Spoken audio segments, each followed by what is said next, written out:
Assalamualaikum warahmatullahi wabarakatuh. Allahumma sholli ala Sayyidina Muhammad wa ala ali Sayyidina Muhammad. Pemirsa yang dirahmati Allah, marilah kita simak ceramah dari Ustadz Abdul Somad dengan tema "Selagi waktu masih ada ujian tidak akan pernah berhenti". Sebelumnya marilah kita perbanyak sholawat minimal 1000 kali sehari, agar hidup kita penuh barokah dan mendapatkan syafaat kelak. Marilah kita doakan semoga Ustadz Abdul Somad sekeluarga dan para penonton YouTube ini diberikan kesehatan dan diberikan kebahagiaan dunia dan akhirat. Amin ya robbal alamin. Bismillahirrahmanirrahim. Assalamualaikum warahmatullahi wabarakatuh. Alhamdulillah, wassalatu wassalamu ala rasulillah Sayyidina wa maulana Muhammad ibn Abdullah wa ala alihi wa sahbihi wa man tabi'ahu wa mawala. Yang sama-sama kita hormati Bapak dan Lanut, Bapak Camat, alim ulama, tokoh masyarakat, hadirin hadirat, jamaah fardu subuh. Semua yang hadir subuh ini mendapatkan pahala seperti sholat sepanjang malam. Yang ngomong bukan Abdul Somad. Hadis Nabi Muhammad SAW, man shalla subha fi jama'atin, siapa yang sholat subuh berjamaah, faka'annama shallal laila kullah, dapat pahala seperti sholat sepanjang malam. Jadi kalau mau dapat pahala seperti sholat sepanjang malam, tahajudnya Nabi Muhammad SAW, istiqomah sholat subuh berjamaah. Mudah-mudahan kita sampai anak cucu kita sampai hari kiamat istiqomah sholat subuh berjamaah. Orang yang paling banyak dapat berkah hari ini di Makassar, di Maros, di Sulawesi Selatan, di Indonesia, di dunia ini, yang paling banyak dapat berkah adalah orang yang sholat subuh berjamaah. Sesuai dengan hadis Nabi SAW, Allahumma barik li ummati fi bukuriha, berikan berkah pada umatku pada orang yang paling awal bangun subuhnya.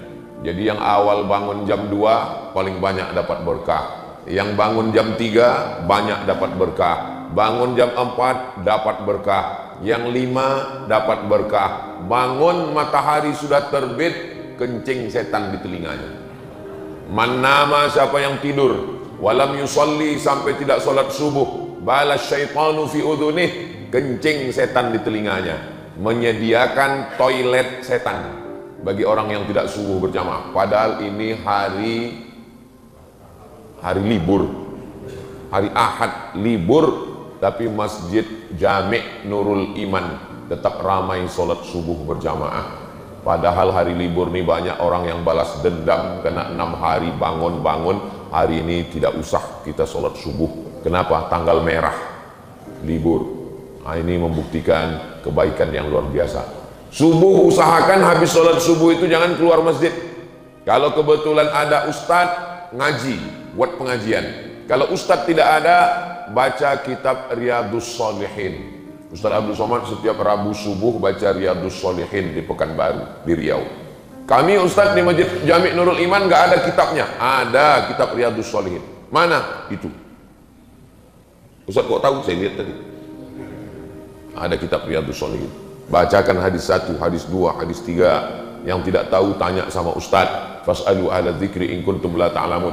Usahakan habis sholat subuh ngaji. Tidak ada ustadz, baca kitab. Tidak ada yang bisa baca kitab, baca Quran. Baca Quran tidak bisa, pejamkan mata, berzikir. Afdalul zikri fa'lam annahu la ilaha illallah. Sampai jam berapa? Sampai jam 6.26. Dari mana waktu 6.26 itu? Terbit matahari haram sholat, tergelincir matahari haram sholat, tenggelam matahari haram sholat. Kenapa 3 waktu itu tidak boleh sholat? Karena menyerupai perbuatan musyrik jahiliyah Lata, Uzza, Manat, Hubal, Jibti, Tabut, Naham.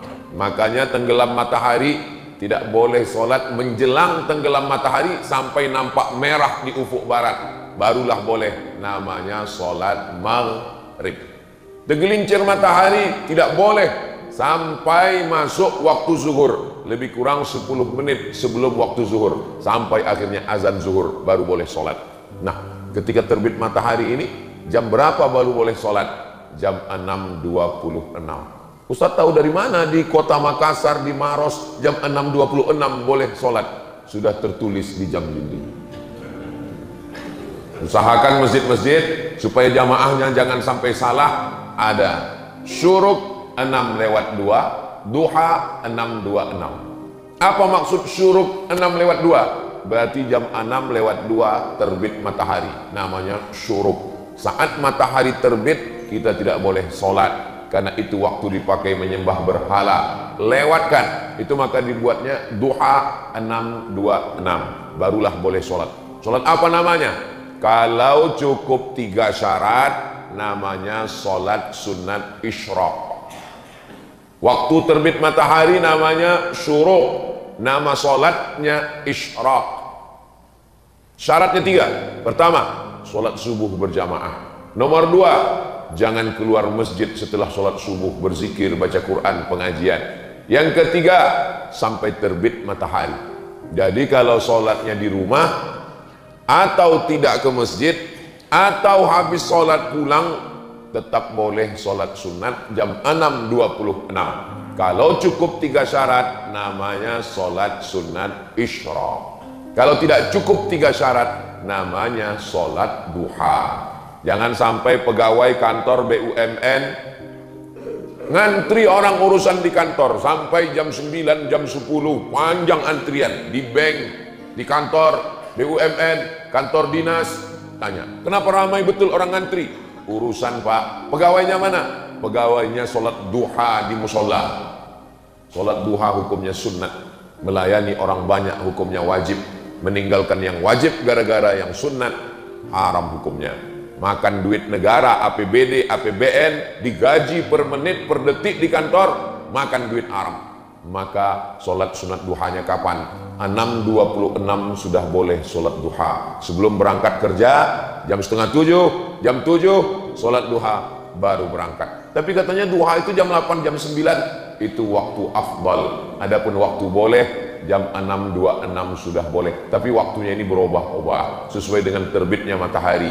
Bagaimana kami bisa tahu nanti Ustaz Abu Somad sudah pulang, kami nggak tahu lagi jam berapa? Mudah saja, datang ke Masjid Jami' Nurul Iman, lihat sebelah kiri. Ini pendidikan yang baik. Terus kalau kami sholat sunat isyraq nanti pahalanya apa? Man sholat subha fi jama'atin, siapa yang sholat subuh berjamaah, summa qa'ada yadhkurullah, duduk berzikir mengingat Allah, hatta tatlu asyam, sampai terbit matahari. Jam 6.26, summa yusalli rak'ataini, sholat sunat isyraq 2 rakaat. Niatnya usalli sunnatal isyraq, pakai qaf, usalli sunnatal isyraq raka'ataini lillahi ta'ala. Saya salat sunat isyraq 2 rakaat lillahi ta'ala. Kanat lahu ka'ajri hajjatin wa umrah, dapat pahala seperti ibadah haji dan umrah. Ini keringanan yang diberikan Allah. Saya tidak tahu di Makassar, di Maros, di Sulawesi Selatan berapa lama daftar tunggunya. Tapi kalau di Pekanbaru Riau, store 2024, berangkat 2050. Bagi saya yang sekarang umur 25 tahun ini, berarti umur 50 nanti baru berangkat. Bayangkan itu. Jangan kecewa, jangan bersedih, jangan berkecil hati. Kenapa? Sholat subuh berjamaah, duduk berzikir mengingat Allah sampai terbit matahari, 6.26 untuk waktu Masjid Jami' Nurul Iman Sulawesi Selatan. Maka sholat sunat 2 rakaat dapat pahala seperti haji dan umrah. Mudah-mudahan kita istiqomah insyaallah. Nah, jadi Allah itu maha pemurah. Jadi kalau ada orang mengatakan Tuhan itu tidak adil, saya tidak punya duit, tidak bisa pergi ke Makkah, ONH plus mahal. Saya dulu tidak tahu kenapa disebut dengan ONH plus. Ternyata setelah saya sekolah ke Mesir baru saya tahu. Plus itu artinya fulus. ONH fulus. Karena mahal biayanya. ONH biasa daftar tunggunya panjang. Tapi orang lupa Allah berikan keringanan. Sholat subuh berjamaah, sholat sunat 2 rakaat, mendapatkan pahala haji dan umrah. Ini Ustaz ngomong begini ada hadisnya? Ada. Di mana hadisnya? Dalam Sunan At-Tirmidzi. Siapa yang menulis kitab itu? Imam Abu Isa Ibnu Sawrah At-Tirmidzi. Itu hadisnya sahih atau tidak sahih?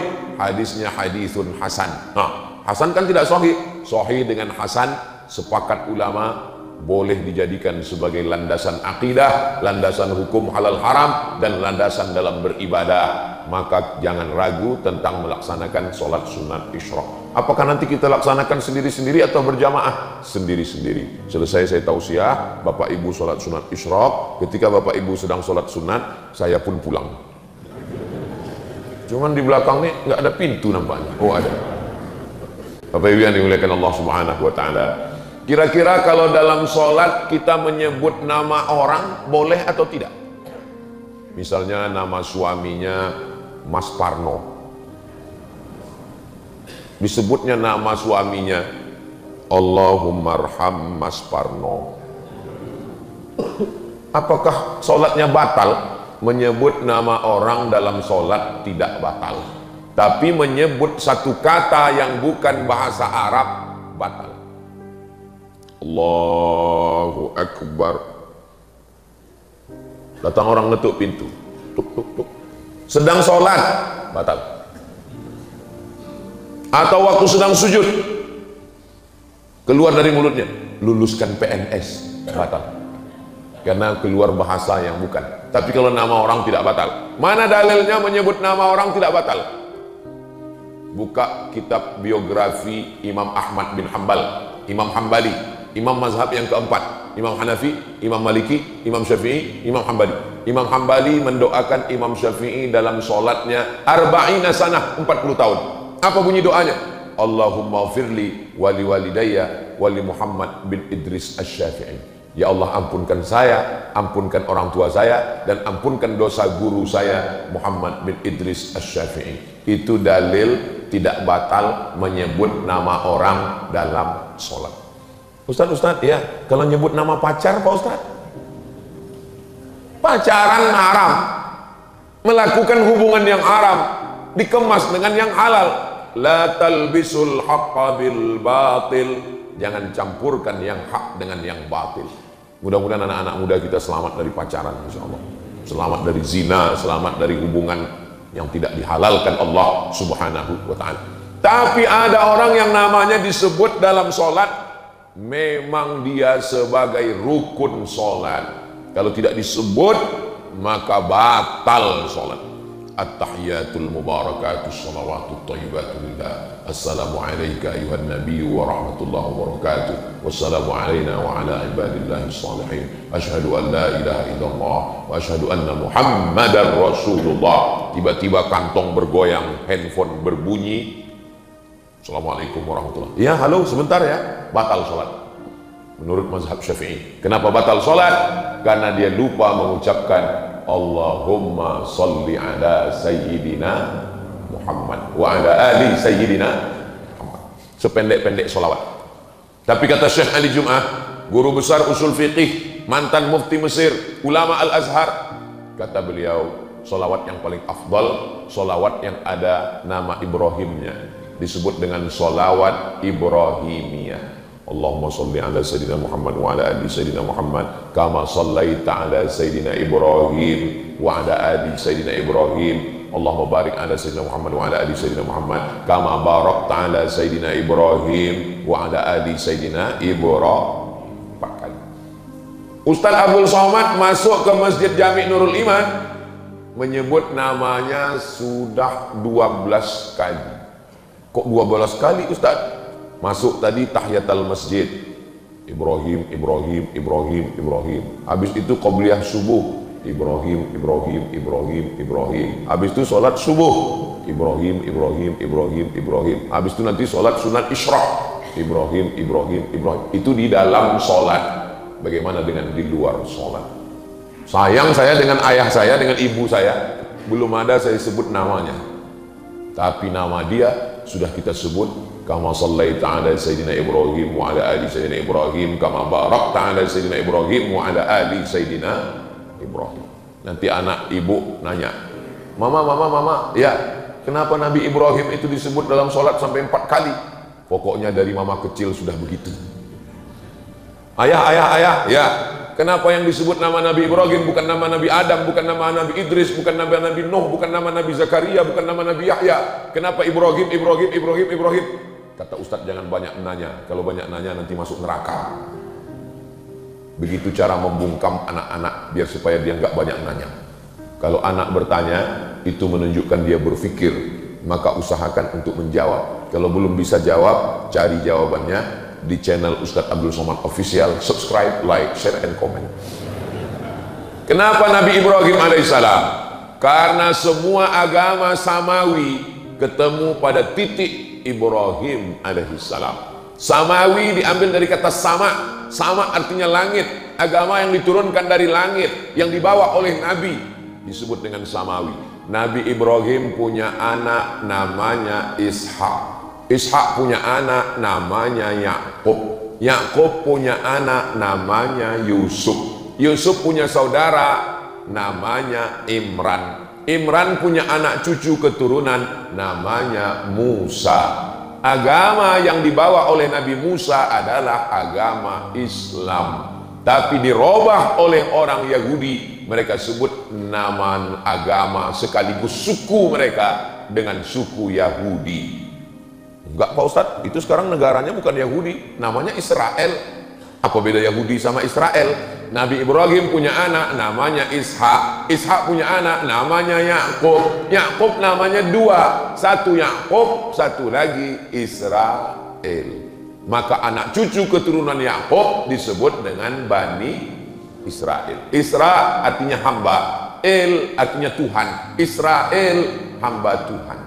Asli nama itu bagus, cuman anak cucunya tidak bagus. Israel hamba Tuhan. Bahasa Arabnya Abdul Somad. Abdul itu hamba, Somad itu Tuhan. Jadi nama saya ini kalau Israel. Tapi jangan nanti gara-gara ini ada yang hamil, mohon maaf, punya anak, Pak Ustadz siapa kasih nama anak saya? Israel. Nanti dia diserang Palestina. Maka disebut dengan Bani Israel. Kalau Yahudi, Nabi Ibrahim punya anak namanya Ishak. Ishak punya anak namanya Yakub. Yakub punya anak namanya Yusuf. Yusuf punya saudara seibu sebapak namanya Yahuza. Cucu cicit keturunan Yahuza disebut dengan Yahudi. Insya Allah Pak Ustadz nanti saya jelaskan di rumah anak saya. Papa, apa beda Yahudi dengan Israel? Nabi Ibrahim punya anak terus kasih apa aja namanya, ujung-ujungnya Yahudi. Nah, gitu caranya. Lalu kemudian Nabi Ibrahim punya anak namanya Ishak. Ishak punya anak namanya Yakub. Yakub punya anak namanya Yusuf. Yusuf punya saudara semua. Itulah yang disebut dalam Al-Quran. Inni ra'aitu ahada asyara kaukaba. Saya melihat 11 bintang. Wasyamsa wal qamar, matahari dan bulan. Ra'aituhum li sajidin. Saya melihat 11 bintang tambah matahari dan bulan bersujud kepada saya. Apa arti mimpinya itu? Ternyata arti mimpinya 11 bintang, 11 saudara. Matahari ayah, bulan ibu. 11 bintang, 11 orang saudara. Yusuf ditambah ayah dan ibunya datang menemui Nabi Yusuf alaihissalam. Saat itu Nabi Yusuf sebagai Perdana Menteri Mesir. Maka mimpi ini luar biasa, ada takwilnya. Ustadz saya selalu mimpi Pak Ustadz. Mimpi apa? Mimpi menang judi online. Pasti sebelum tidur main slot. Mudah-mudahan kita selamat dari judi. Sekarang main judi luar biasa. Dari mana modalnya main judi online? Ada pinjaman online, pinjol. Mudah-mudahan anak-anak kita, berapa banyak ibu-ibu, bapak-bapak tiap bulan dapat tagihan-tagihan. Ternyata bapaknya tidak main judi, ibunya tidak, tapi anaknya main handphone, padahal sudah dikunci pakai cap jempol. Rupanya bapaknya tertidur, dipakai jempolnya. Hati-hati Pak, kalau bisa ibu bapak tidur pakai sarung tangan. Saudara yang dimuliakan Allah Subhanahu wa Ta'ala. Nah, keturunan dari saudara Nabi Yusuf tadi melahirkan dari Yahuza, cucu cicit keturunan namanya Imran. Imran punya istri namanya Hannah. Imran laki-laki, punya istri namanya Hannah. Menikah Imran dengan Hannah, lahir anak perempuan namanya Maryam. Maryam punya anak laki-laki namanya Isa. Jadi Isa dengan Musa ketemu pada titik Ibrahim alaihissalam. Lalu Nabi Muhammad SAW dari jalur mana? Nabi Muhammad juga keturunan Nabi Ibrahim, tapi bukan dari jalur Ishak, tapi Nabi Muhammad dari jalur Ismail. Muhammad sallallahu alaihi wasallam, anak Abdullah, anak Abdul Muttalib, anak Hashim, anak Abdi Manaf, anak Qusay, keturunan Adnan, cucu cicit Ismail, anak Nabi Ibrahim alaihi salam. Maka tiga nabi ini, Nabi Musa, Nabi Isa, Nabi Muhammad sallallahu alaihi wasallam bertemu pada kakek yang terdekat, Ibrahim alaihi salam. Saya ini keturunan Nabi. Bagus. Ustaz Somad keturunan Nabi, saya keturunan Nabi. Nabi apa? Nabi Adam. Kalau ada di sini orang yang mengaku saya bukan keturunan Nabi Adam, mohon maaf, berarti keturunan monyet. Bukan kata saya, kata Charles Darwin, teori evolusi. Karena kata dia, dunia ini awalnya nggak ada manusia, tapi lalu kemudian monyet berevolusi menjadi manusia. Salah satu cirinya adalah ada bulu di badannya. Saya lihat berbulu badan saya. Berarti saya dari monyet. Nauzubillah. Kita tidak evolusi dari monyet. Justru monyet itulah yang berasal dari manusia. Ketika disuruh Allah untuk mencari ikan hari Sabtu, wahai Bani Israel, kamu mau beribadah hari apa? Pilih. Senin, Selasa, Rabu, Kamis, Jumat, Sabtu. Pilih mau ibadah hari apa? Kata orang Yahudi, kami mau beribadah hari Sabtu ya Tuhan. Hari Sabat namanya. Lalu kemudian pada hari Sabtu banyak ikan datang. Wa yauma la yasbituna la ta'tihim. Pada hari Sabtu banyak ikan, di hari yang lain enggak ada ikan.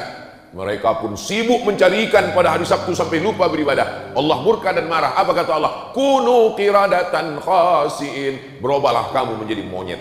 Karena Allah SWT murka. Itu maka disebut Yahudi Israel yang ada sekarang itu adalah keturunan-keturunan monyet, karena tidak ada akal hati perasaannya.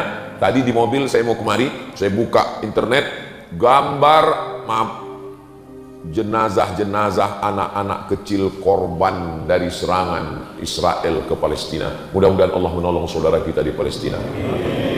Saudara yang dimuliakan Allah Subhanahu wa taala. Itulah jawaban kenapa nama Nabi Ibrahim disebut. Bukan sekedar menyebut nama Nabi Ibrahim, tapi mengambil pelajaran dari Nabi Ibrahim. Ada seorang laki-laki namanya Azar. Siapa namanya? Azar. Azar ini kerjanya membuat patung. Patung dibuat, dijual. Semua patung-patung yang disembah oleh masyarakat Babilonia, Babel. Dalam Quran disebut daerah itu Bibabila, Babel. Nanti kita kalau ditanya Babel itu di mana? Babilonia, Irak. Bukan Babel Bangka Belitung. Itu di samping Pulau Sumatera. Di Sumatera Selatan, Palembang. Ini Babel, Babilonia, Irak. Di Irak ini mereka menyembah berhala-berhala, patung-patung. Dan patung itu yang membuatnya, tukang buatnya namanya Azar. Azar punya anak laki-laki namanya Ibrahim. Diabadikan nama Azar dalam Al-Quran. Wa idh qala Ibrahimu li abihi Azara. Ingatlah ketika Ibrahim berkata kepada bapaknya Azar, atattakhidhu asnaman aliha. Mengapa engkau membuat patung berhala menjadi Tuhan? Azar ngamuk. La illam tantahi, kalau kau tidak berhenti menceramahi aku, mendakwahi aku, melarang aku buat patung, nyembah patung, la arjumannaka, ku lempar kamu pakai batu sampai mati. Wahjurni malia, tinggalkan aku. Ibrahim, jangan ceramahi saya. Kalau kamu tetap menceramahi saya, mendakwahi saya, la arjumannaka, saya rajam kamu, saya lempar kamu pakai batu sampai mati. Wahjurni malia, tinggalkan saya. Nabi Ibrahim orangnya lembut. Apa kata Nabi Ibrahim? Sa'astaghfiru laka rabbi, aku akan memintakan ampun kepada Allah untukmu. Innahu kana bi hafiya. Allah mengampunkan segala dosa-dosa saya, dan Allah dekat dengan saya. Allah mengabulkan doa saya. Ini pelajaran bagi pemuda hijrah, anak-anak muda yang taubat, tergabung dalam biker subuhan, anak-anak muda yang hijrah taubat, membuat komunitas. Rata-rata pertanyaan mereka mirip nasibnya macam Nabi Ibrahim. Assalamualaikum Ustaz. Waalaikumsalam. Boleh nanya Pak Ustaz? Boleh. Apa pertanyaannya? Di mana Pak Ustadz, ayah saya nggak sholat? Tenang adik-adik, nasib kalian macam Nabi Ibrahim. Belum ada apa-apanya itu. Nabi Ibrahim punya ayah bukan sekedar nggak sholat, tukang cetak batu berhala. Bayangkan, semua patung-patung berhala yang disembah orang kafir musyrik, tertulis di tengkuknya, made in Azar. Dia punya percetakannya. itulah ayah Ibrahim. Tapi dia tetap beradab sopan santun. Dia tidak mengatakan, azar kafir, penghuni neraka jahanam. Makanya jangan kalian mentang-mentang udah ngaji, udah hijrah, udah tobat, udah sholat, pulang ke rumah, panggil ayah sama ibu yang belum sholat, ya ayyuhalladzina kafaru. Mana adabmu? Mana sopan santunmu? Jangan ajari ayahmu bicara, jangan ajari ibumu berkata-kata. Kenapa? Karena kau pandai bicara, mereka yang mengajar. Anak tidak pernah tua di depan mata orang tua. Saya ustadz, tamat Mesir, tamat Maroko, pulang ke rumah, tapi di depan ayah ibu saya tetaplah anak kecil yang baru pandai berbicara. Tidak pernah saya ceramahi orang tua saya. Ingat saya almarhumah emak saya, pulang dari musola, dekat rumah saya ada musola kecil, namanya musola Al-Makmur. Apa kata dia? Tadi ustadz kami ceramah di musola, kata dia bagus puasa di bulan Rajab ini. Dia suka puasa bulan Rajab, sudah tua, umurnya 70-an. Saya bilang, mak jangan puasa bulan Rajab, nanti lemah di bulan Ramadan. Bulan Rajab itu puasanya puasa bulan haram, bagus, tapi jangan terus puasa bulan Rajab, tidak baik bagi kesehatan. Ustadz kami tadi yang ngomong, hebat ustadz kami itu, man. Jadi bagi dia lebih hebat ustadz dia yang di musola daripada saya. Dia pergi umroh, pembimbingnya Ustadz Yurnalis namanya di kota Pekanbaru, dengan Ustadz Mawardi Muhammad Saleh namanya di kota Pekanbaru. Pulang dia umroh, dia kasih tahu ke saya, aku umroh tadi, mat, hebat pembimbing kami itu. Kira-kira kau bisa nggak ceramah macam dia ya? Di depan mata orang tua, anak tetaplah anak kecil yang belum bisa apa-apa. Maka jangan pernah menceramahi orang tua. Kenapa? Karena kau serius, mereka melihatmu lucu. Lucu kau ya, anak kecil udah pandai ceramah gitu. Maka doakan mereka berakhlakul karimah, belikan dia kain sarung, belikan dia peci, belikan dia tasbih, ibu belikan dia mukena, berikan dia hadiah, doakan dia tengah malam, teteskan air mata, munajat kepada Allah, berlemah lembutlah kepada dia. Jangan sampai ibumu, ayahmu berkata, dulu kusangka kalau anakku hijrah ngaji dengan Ustadz Abdul Somad dia jadi baik, sekarang malah kurang ajar. Memang betul ternyata Ustadz Somad itu Ustadz radikal. Saya mau anak-anak muda setelah dia tobat, setelah dia hijrah, Masya Allah ternyata hadir Baikir Subuhan itu datang bawa bendera, luar biasa. Ini ibu-ibu yang mau cari calon menantu Baikir Subuhan. Baikir Subuhan ini hebat bu, subuh ke masjid, subuh aja, yang lain enggak. Maksudnya sholat yang paling berat kan sholat subuh, ngelawan kantuk, ngelawan tidur, malam libur, nongkrong anak-anak sampai payah bangun. Mereka subuh aja datang ke masjid, apalagi zuhur, asar, maghrib, isya. Mudah-mudahan anak-anak kita semuanya selamat dari narkoba, selamat dari zina, selamat dari riba, selamat dari LGBT, selamat dari pacaran, punya komunitas dengan kawan-kawan yang baik-baik dan istiqomah iman Islamnya insya Allah. Jangan pernah ibu bapak berhenti mendoakan Rabbi habli minas sholihin, Rabbi habli minas sholihin. Pelajaran yang pertama dari Nabi Ibrahim, menghadapi orang terdekat dulu. Nabi Muhammad SAW orang terdekat juga, ayahnya memang meninggal, tapi saudara kandung ayahnya namanya Abdul Uzza, nama kakeknya Abdul Muttalib, nama ayahnya Abdullah, nama pamannya Abdul Uzza. Tapi nama pamannya Abu Lahab, Pak Ustadz, itu nama kerennya. Makanya kalau kenalan sama orang tanya dulu, nama siapa? Abdul Somad. Nama keren Uas. Jangan sampai nanti pulang ke rumah kelahi sama orang. Siapa yang ceramah di Masjid Jami' Nurul Iman tadi? Uas. Enggak, Abdul Somad. Sama, itu juga orang. Abdul Uzza. Tapi orangnya ganteng. Kalau dia datang seperti api yang menyala. Maka yang sekarang sering ngomong, menyala abangku. Menyala, seperti api yang menyala. Bahasa Arabnya api yang menyala itu lahab. Maka disebut dia dengan Abu Lahab. Makanya kalau ada di tempat kita orang ganteng tapi nggak pernah ke masjid, berarti saya nggak ada ngomong begitu. Di Pekanbaru ada, saya lewat di jalan, ada rumah makan, mampir rumah makan Abu Lahab. Haram ini pakai nama Abu Lahab, ternyata ujungnya pakai P, lahap, bukan B. Lahap maksudnya makan, kalau di situ lahap. Nggak tahu rumah makan itu sudah buka atau tutup, karena takut orang mampir. Tarmihim bihijaratin min sijil. Bapak Ibu yang dimuliakan Allah Subhanahu wa taala, ujian pertama pemuda hijrah, orang tua. Jangan sampai kurang ajar dengan orang tua. Lembutlah kepada mereka. Wa in jahadaka ala an tusyrika bima laysa laka bihi ilmun. Kalau ayahmu ibumu memaksamu untuk beribadah kepada yang bukan Allah, mempersekutukan Allah, maksa buat dosa. Kamu ni baju kamu seperti baju nenek-nenek, buat malu. Buka jilbabmu, buka hijabmu. Lihat nih baju mama, seperti mak lampir. Jangan lawan, tetap lemah lembut. Apakah boleh diikut orang tua yang kufur? Tidak boleh.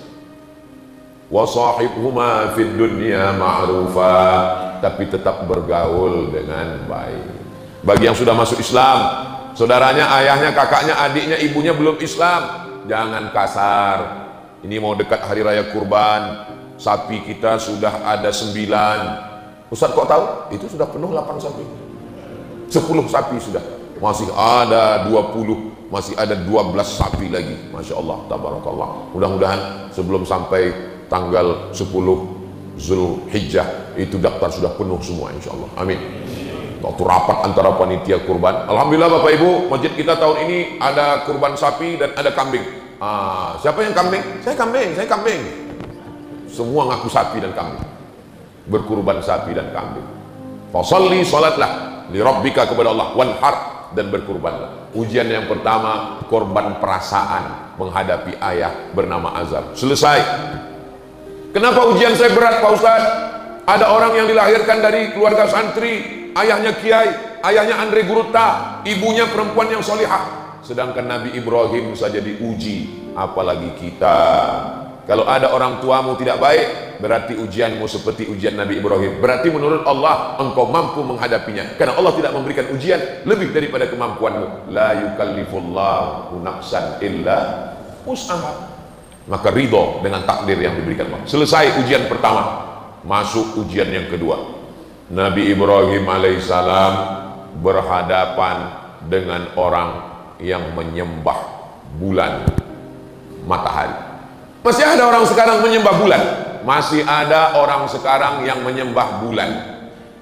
Buktinya, siapa yang lahir bulan Mei, jangan usaha di laut, cocoknya di darat. Ini termasuk menyembah bulan. Laki-laki dengan perempuan hampir nikah gara-gara percaya sama penyembah bulan, nggak jadi nikah. Kamu nikahnya bulan apa? Saya bulan Anu. Oh, ini bintangnya Pisces, ikan. Kamu lahir bulan apa? Saya bulan April. April Taurus, kambing. Kambing nggak cocok dengan ikan. Nanti masuk angin gembung mati. Batal nikah hanya gara-gara percaya pada penyembah bulan dan bintang. Namanya astrologi. Tapi katanya bagus belajar tentang matahari. Yang bagus itu astronomi, ilmu falak. Sedangkan yang sesat itu astrologi, percaya kepada perbintangan. Dulu orang kalau baca majalah, ramalan bulan depan.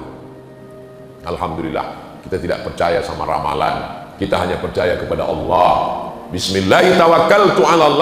La haula wala quwwata illa billah. Ternyata astrologi ini sudah ada sejak zaman Nabi Ibrahim alaihissalam.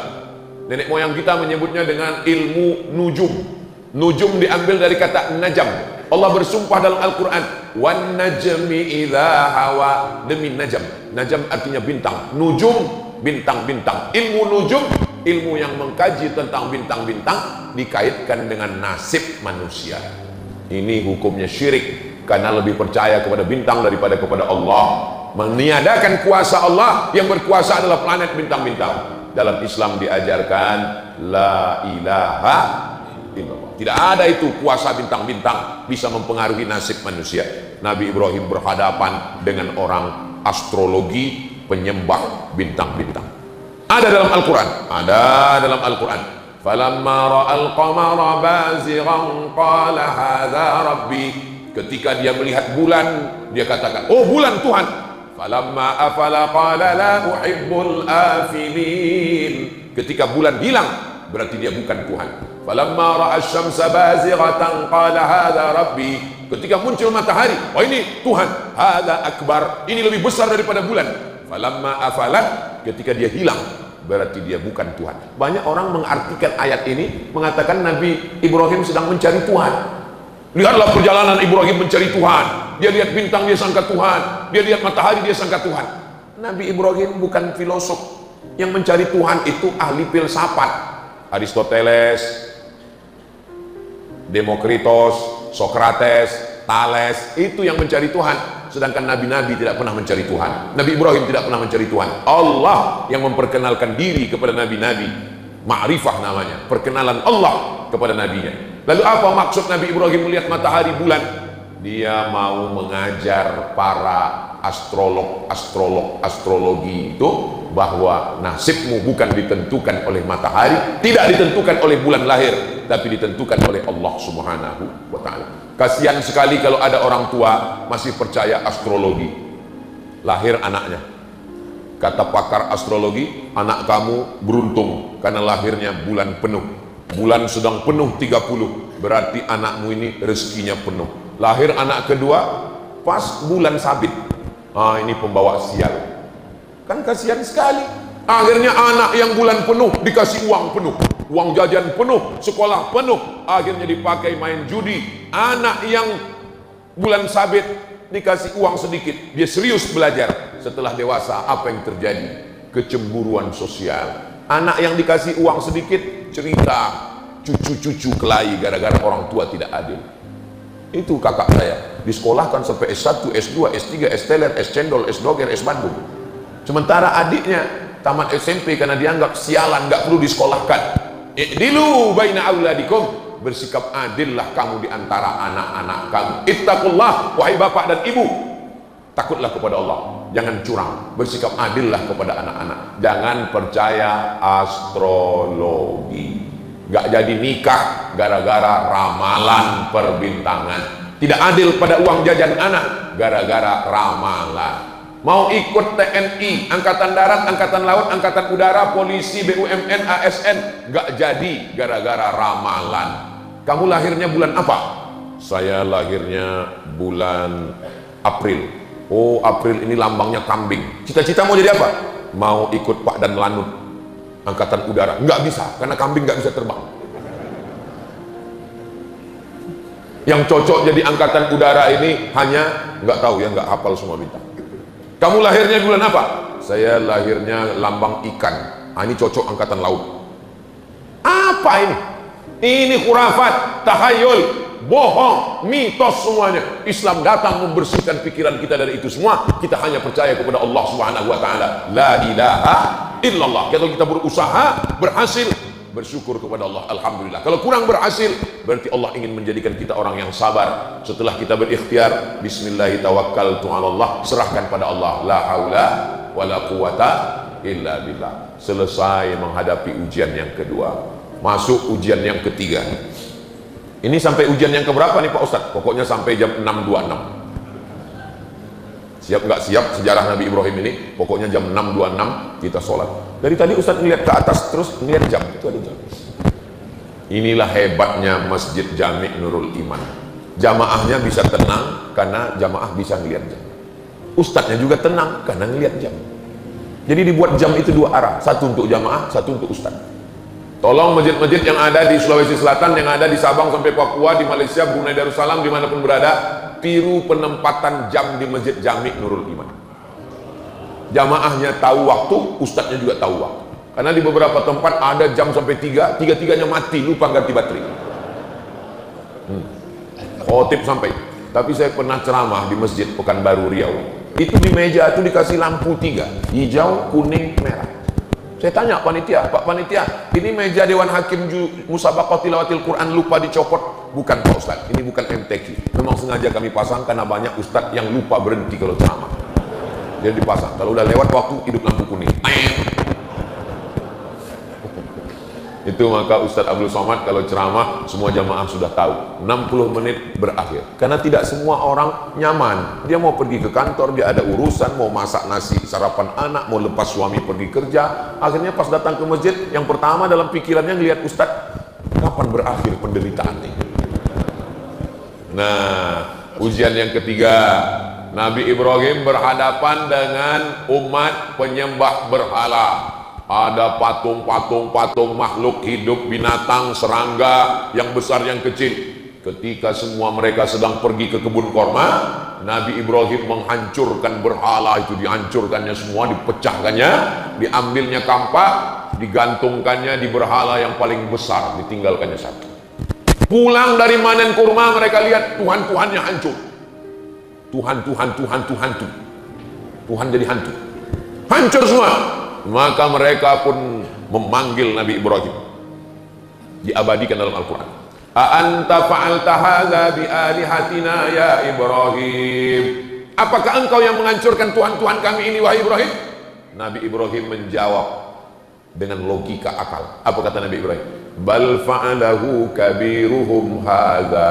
Yang melakukan ini adalah patung yang paling besar. Kalau nggak percaya, fas'aluhum in kanu yantiqun. Tanyalah yang kecil-kecil ini kalau mereka bisa bicara. Padahal jelas yang menghancurkan itu Nabi Ibrahim. Nabi Ibrahim ingin mengajak mereka menggunakan akalnya. Karena mereka punya otak, punya pikiran, punya akal, tapi tidak pernah dipakai. Diajak bicara, nggak mau. Dihancurkan, ditunjukkan. Rupanya orang, kalau sudah, Masya Allah, jazakumullah, terima kasih Ustaz. Anak gadis duduk tersenyum di tengah malam. Kalau sudah datang air minum, ceramah bisa jadi 2 jam. Sampai mana tadi cerita? Hancur berhala-berhala, ditangkap Nabi Ibrahim, dieksekusi, dipersekusi. A'anta fa'alta hadza bi alihatina? Engkau yang sudah menghancurkan Tuhan kami? Nabi Ibrahim jawab dengan slow, bal fa'alahu kabiruhum hadza. Yang menghancurkan ini patung yang paling besar. Fas'aluhum in kanu yantiqun. Mereka lah, kalau kamu tidak percaya tanya. Rupanya orang, prinsip manusia dari sejak zaman Nabi Ibrahim, kalau kalah otak, mereka akan pakai otot. Kalah otaknya, buntu, mereka pakai otot, ngadu ke raja. Rajanya Namrus. Raja Namrus mengumpulkan bala tentara, nyalakan api, bakar Ibrahim, karena dia sudah mengganggu stabilitas keamanan nasional.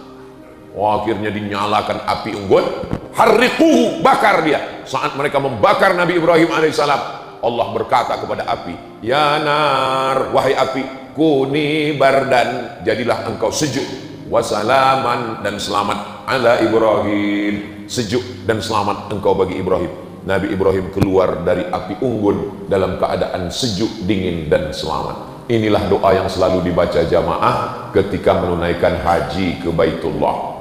Ustaz Somad, ya, ini kabarnya di Makkah sedang cuaca musim panas 40 derajat Celcius. Tolong ajarkan saya doa biar supaya dingin di sana Pak Ustaz. Ya narukuni bardan wa salaman ala Ibrahim, ya narukuni bardan wa salaman ala Ibrahim, ya narukuni bardan wa salaman. Pulang haji, gimana? Alhamdulillah Pak Ustaz, selama di Makkah dingin, selama di Madinah dingin. Gak lama temannya yang satu kloter cerita, memang dingin Pak Ustaz karena dia gak pernah ke masjid. Jadi hotel terus. Jangan menghukumi orang pulang haji melihat bentuk fisik. Siapa yang pulang haji wajahnya gemuk dan putih, itulah hajinya mabrur. Kalau kurus dan hitam, itu hajinya mardut. Begitu pulang langsung pakai hukum fisik, nampak ada yang gemuk putih, ini mabrur. Rupanya makan tidur di hotel. Ada yang naik bis dari Aziziyah mengejar kurus, kena panas. Ini sebenarnya mau membela diri saya yang kurus dan hitam. Saudaraku yang dimuliakan Allah Subhanahu wa taala. Nabi Ibrahim berhadapan dengan orang tua, sudah. Berhadapan dengan penyembah bintang-bintang, sudah. Berhadapan dengan penyembah berhala, sudah. Berhadapan dengan penguasa yang zalim membakar dengan api, sudah. Sudahkah selesai ujian Nabi Ibrahim? Belum, karena kita masih jam 6:12. Ujian Nabi masih ada lagi. Kenapa Ustadz kaitkan ujian dengan waktu? Selama waktu masih ada, maka ujian tidak akan pernah berhenti. Siapa yang mau berhenti ujian, maka habiskanlah waktu. Maksudnya mati. Selama masih ada hayat di kandung badan, selama napas masih berhembus, selama ruh masih bersemayam dalam jasad, selama kita masih hidup, ujian tidak pernah selesai. Ustaz, di pondok ini banyak sekali ujian. Nanti kayaknya kalau sudah keluar pondok nggak ada ujian. Ternyata ujian lebih sulit. Ujian apa? Skripsi. Nanti kalau selesai S1 ini kayaknya nggak ada ujian. Ternyata ujian lebih besar. Apa? Tesis S2. Nanti kalau selesai S2 nampaknya nggak ada ujian, ternyata ujian lebih tebal, disertasi doktor. Nanti kalau sudah doktor nggak ada ujian, ternyata ujiannya lebih panas telinga. Tetangga nanya, kapan nikah? Nampaknya nanti kalau sudah nikah nggak ada lagi ujian, ternyata ujiannya memancing kemarahan emosi. Tetangga nanya, istrinya sudah hamil apa belum? Ternyata nanti kalau sudah punya anak, nampaknya saya ini sudah nggak ditanya-tanya orang lagi. Ditanya orang, Ustadz kok nggak punya anak perempuan? Siapa itu? Saya, anak saya laki-laki. Selalu dikomen orang, mudah-mudahan Ustadz punya anak perempuan ya. Lalu kapan ujian ini berakhir? Mati. Selesai. Kalau udah mati barulah kita nggak diuji. Kalau sudah mati nggak diuji juga. Marabbuka. Hidup adalah ujian. Berani hidup, berani menghadapi ujian. Takut menghadapi ujian, jangan hidup. Takut hidup, mati saja. Boleh untuk update status pagi. Bagi adik-adik yang punya usaha baju kaos, boleh tulis. Berani hidup, berani menghadapi ujian. Takut menghadapi ujian, jangan hidup. Takut hidup, mati saja. Jadi supaya orang kalau lihat baju kaos kita, bagus juga. Tapi baju kaos yang model begini, jangan dibawa sholat ke Masjid Jami' Nurul Iman. Nanti orang sholat di belakang lihat, betul juga. Nabi Ibrahim diuji lagi, selagi masih hidup diuji. Menikah dengan perempuan namanya Sarah. Sarah tidak mengandung. Apa kata tetangga? Ajuzun aqim. Ajuz, perempuan tua. Aqim, mohon maaf, yang tidak punya anak. Mandul, diejek. Akhirnya Nabi Musa, Nabi Ibrahim pindah ke Mesir. Dari Babilonia pindah ke Palestina. Di Palestina nikah dengan Sarah. Sarah tidak punya anak, pindah ke Mesir. Di Mesir ada seorang perempuan menjadi pembantu. Perempuan ini awalnya anak bangsawan, anak orang kaya, bangsawan. Bangsawan itu artinya bangsa yang hidup di awan, tinggi di atas. Terjadi peperangan, akhirnya anak perempuan bangsawan ini ditawan, dijadikan budak, dijual di pasar budak, dibeli oleh Sarah. Kata Sarah, kamu nikah dengan suami saya supaya suami saya punya anak. Itulah cerita asal muasal Sarah. Jadi bukan Nabi Ibrahim yang mencari-cari, WhatsApp, enggak ada. Sarah yang menyuruh Hajar menikah, melayani suaminya supaya lahir seorang anak. Rupanya doa Nabi Ibrahim dikabulkan Allah. Doanya diabadikan dalam Quran. Rabbi habli minas solihin, Rabbi habli minas solihin, Rabbi habli minas solihin. Lahirnya anak, seorang anak pada umur Nabi Ibrahim. Dalam tafsir Ibnu Katsir 86 tahun. Bapak, ada di antara bapak yang umur 86 tahun? Kalau ada umur 86 tahun masih gendong anak, itulah Nabi Ibrahim. Saya sarankan ke adik-adik kalian kalau bisa cepat nikah, jangan lama-lama. Tamat kuliah, kerja, ada modal untuk beli mahar, Quran dan seperangkat alat sholat dan uang panai, nikah. Jangan tunggu lama-lama. Kenapa? Nanti kalau kalian lama nikah, pas gendong anak kecil, orang nanya, cucu ya Pak? Ustaz kau tahu? Saya pernah kena. Saya gendong Sami, datang dia, cucu ya Pak? Kepala kau cucu saya. Untung istri saya nggak dengar.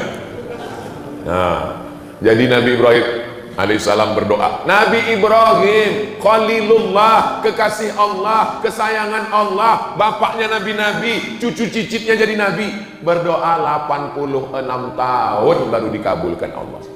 Datang jamaah, Ustaz, kenapa doa saya belum juga dikabulkan Allah?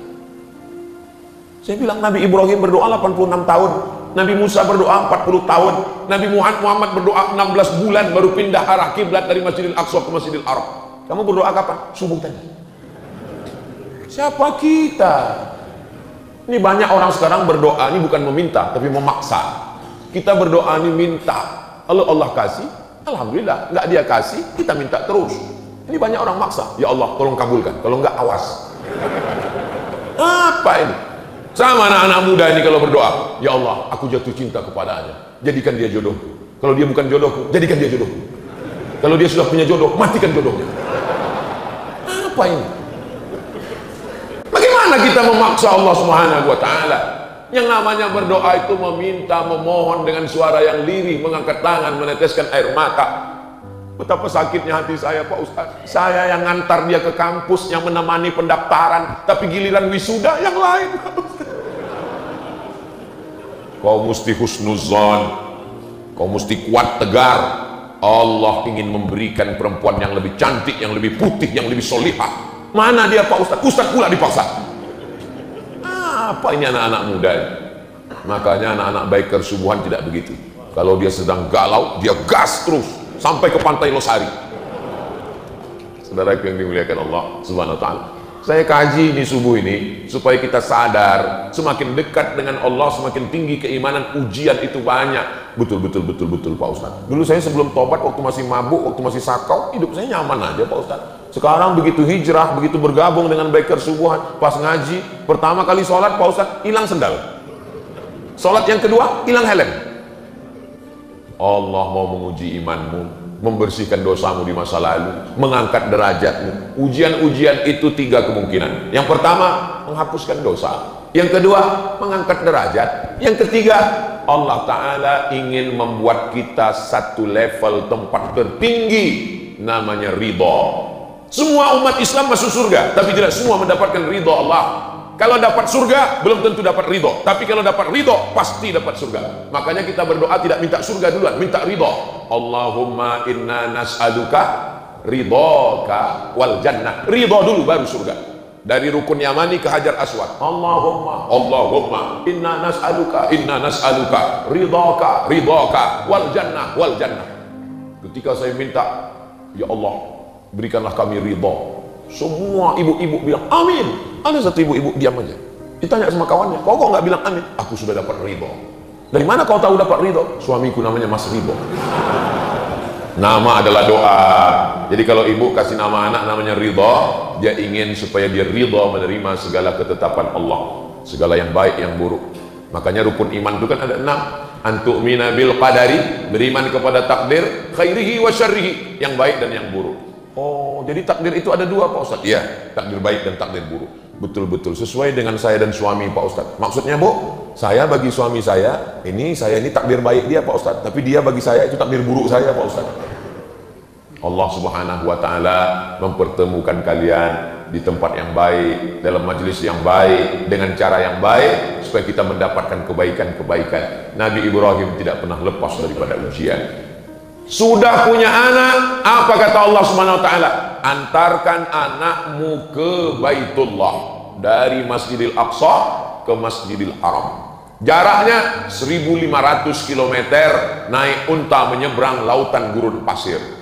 Umur Nabi Ismail, kata Imam Al-Qasdullani, Imam Badruddin Al-Aini dalam syarah Sahih Bukhari, wa umruhu sanataini, umur Nabi Ismail 2 tahun. Umur 2 tahun, umur lagi-lagi lucu-lucunya, lagi sayang-sayangnya, disuruh Allah pisahkan dia ke Baitullah. Ditinggalkan Nabi Ibrahim lah anaknya itu di samping Ka'bah. Diabadikan dalam Quran. Askantu min dzurriyyati, aku tinggalkan anakku Ibrahim fi wadin, Ismail fi wadin, di sebuah lembah, ghairi dzi zar'in, tidak ada tanaman, kering kerontang, panas menggigit, inda baitikal muharram. Lihat adab Nabi Ibrahim. Enggak ada Nabi Ibrahim berdoa, ya Allah teganya engkau. Enggak ada. Apa kata Nabi Ibrahim? Kutinggalkan anakku di lembah yang tak ada tanaman, di samping Baitullah yang mulia. Enggak ada dia katakan tolong jaga dia ya Allah. Enggak, adabnya kepada Allah. Dia hanya bercerita kepada Allah, dia ingin anak itu dijaga oleh Allah Subhanahu wa taala. Setelah anak itu diletakkannya di samping Ka'bah, Nabi Ibrahim naik ke atas untanya mau pulang ke Palestina. Hajar memegang ujung jubah Nabi Ibrahim. Apa kata Hajar? Allahu amaraka bihadza. Apakah Allah yang menyuruh engkau melakukan ini wahai Ibrahim? Kenapa Hajar bertanya itu? Hajar ingin meyakinkan, ini yang nyuruh ini Allah atau istri pertama? Apa kata Hajar? Allahu amaraka bihadza. Apakah Allah yang menyuruh engkau melakukan ini wahai Ibrahim? Apa kata Nabi Ibrahim dengan satu kata? Naam. Iya. Hajar melepaskan ujung jubah Ibrahim. Apa kata Hajar? Idzan lan yudayyi'ana. Kalau Allah yang menyuruh, dia tidak akan menyia-nyiakan kami di sini. Yang meninggalkan kami engkau pencari rezeki, yang bersama kami di sini pemberi rezeki. Lalu apa yang kami ragukan?